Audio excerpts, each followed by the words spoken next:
I was inspired to make this video by seeing some of those memory posts on Facebook.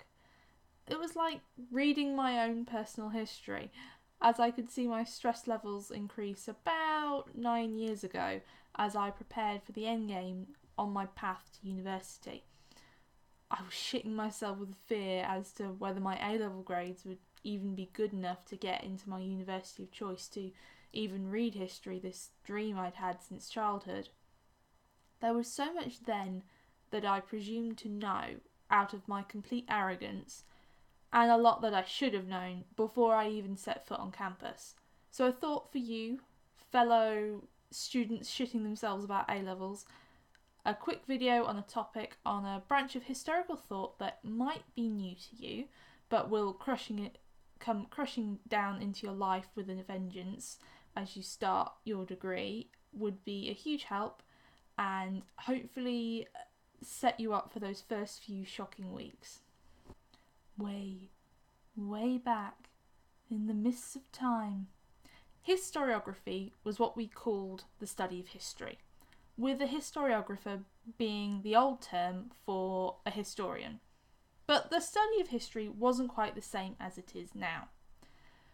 So you'd have narrative accounts of acts and nations, chronicles, religious thought, but a great amount of history was focused on biographic worth of great men.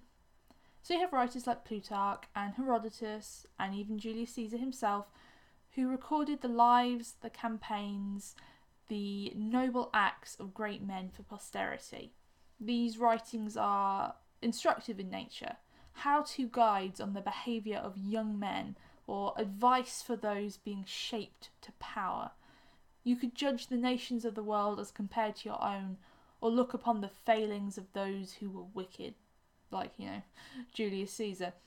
And if a juicy but not quite true story could be added in to show your meaning, well, go on ahead. That exaggerated story of Caligula scraping away a fisherman's skin with a crab, it just adds to the moral flavour of your story. It doesn't matter whether it's strictly true or not. Or you could take in a work of hagiography, a tell-all biography of a Christian saint that extols their values and explains how their lives was an extension of God's divine plan for the world. This view did extend to some narrative forms of history, such as the Anglo-Saxon Chronicle, the works of Bede, but the idea of writing this account of what had actually happened with fact-checking and providing evidence was not exactly the ruling thought of many historian philosophers or chroniclers for a vast proportion of Western history. Attitudes changed during the humanist-inspired Renaissance. Those juicy Roman and Greek biographies became very popular, with new translations, thanks to the new printing press, and new interest in the ages before Christ, and the grand histories of states and nations became popular. But Voltaire in the Enlightenment is perhaps to be credited with truly changing the idea of history to one that we would recognise now.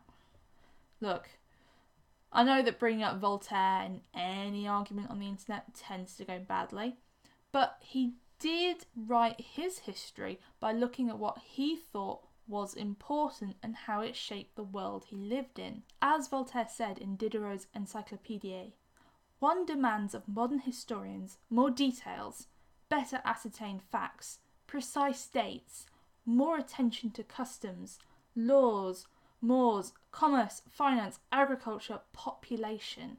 It was not enough to simply present an opinion. Like any other science, the theory of history must be proved by presenting an interpretation and the evidence that supports your view, and avoiding any judgment of the past or the present. Leopold von Ranke, a prominent German historian of the 19th century, further revolutionised the theory of history with his works that aim to tell history as it truly was, using primary sources, reliable evidence, and moving aside from generalisations, assumptions, and the belief that those in the past had been morally or intellectually inferior.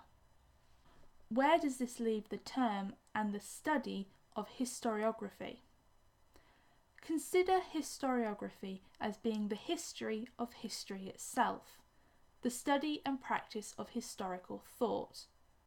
There are a lot of schools of thought and different frameworks that we can look at the past with. You could analyse the past by looking at how money and finance has shaped our world, or how social attitudes dictated behaviour and people. Maybe you're interested in just military history, or Jewish history, or looking to investigate the lives of the disabled.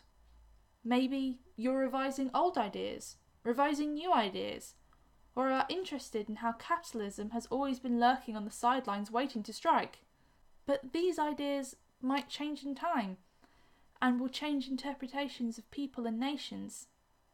So, how does historiographic thought change the history, interpretation, and perception of popular figures from our past? Let's look at an example of historiography in action. So, Henry VIII. Henners. Harry. You all know who Henry VIII is and have a sort of idea of the kind of person he was. But how has history interpreted Henry? How has the popular perception of Henry been changed by those looking at him from their present? Under the Protestant rule of his daughter Elizabeth, Henry was seen as a glorious figure. He brought in the Reformation, he removed the Pope from England, he was a highly moral and respected figure, despite some of his actions, but his legacy was measured in his material achievement. He built castles throughout England, he created Parkland, which survives to this day, he fortified the English coast, he left a formidable navy fleet. In William Harrison's words in 1587, "But such as he erected after his own device, for he was nothing inferior in this trade to Hadrian the Emperor and Justinian the Lawgiver, do represent another manner of pattern, which as they are supposed in exile, all the rest he found standing in this realm. So they are and shall be a perpetual precedent unto those who do come after to follow in their works and buildings of importance." In an England that stood alone against vastly overpowered imperial forces and would later fend off 3 invading armadas from Spain, Henry's legacy was one of religious change and English independence. Not least, he helped secure the power of an English Parliament and an English Church, 2 deeply contentious issues throughout the 17th century, but perceived by popular English Protestant history through a mostly positive lens. This was, in part, inspired by how much English Catholic histories detested Henry and saw him as a wicked man controlled by his sexual passion, as Nicholas Sanders condemned him. "He gave up the Catholic faith for no other reason in the world than that which came from his lust and wickedness. He rejected the authority of the Pope because he was not allowed to put away Catherine when he was beaten and overcome as he was by the flesh." And the Catholic problem started by Henry didn't exactly go away. It came to a head during the Glorious Revolution of 1689, rocked the early Georgian monarchs, and eventually viewed as the source of all England's ills by William Cobbett. In his work History of the Protestant Reformation, he describes the change in the tide regarding Henry's legacy. In a world of political upheaval, massacres, sedition laws, corrupt parliament, Henry brought forth not a reformation, but a devastation of England, a change engendered in beastly lust, brought forth in hypocrisy and perfidy, and cherished and fed by plunder, devastation, and by rivers of innocent English and Irish blood.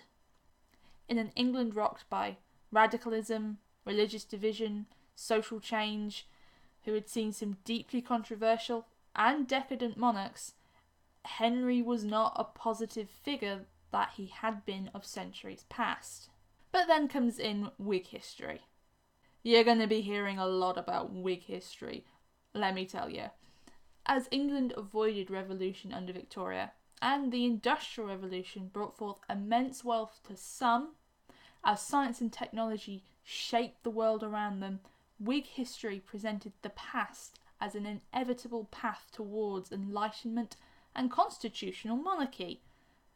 And seeing as Henry could be interpreted as establishing the constitutional monarchy, and essentially establishing British Empire, take the 1533 Act in Restraint and Appeals, whereby divers sundry old authentic histories and chronicles, it is manifestly declared and expressed by this realm of England is an empire, and so hath been accepted in the world, governed by one supreme head and king, having the dignity and royal estate of the imperial crown of the same.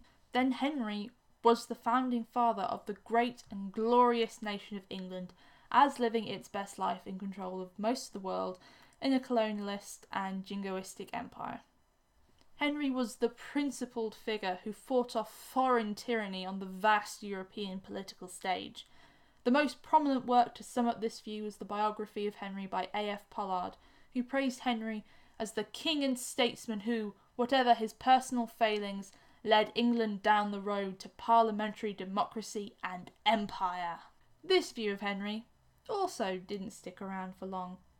In the 1950s, as England faced drastic societal changes following the Second World War and the empire was in the process of collapse, a German immigrant called G.R. Elton changed the game in how historians saw Henry.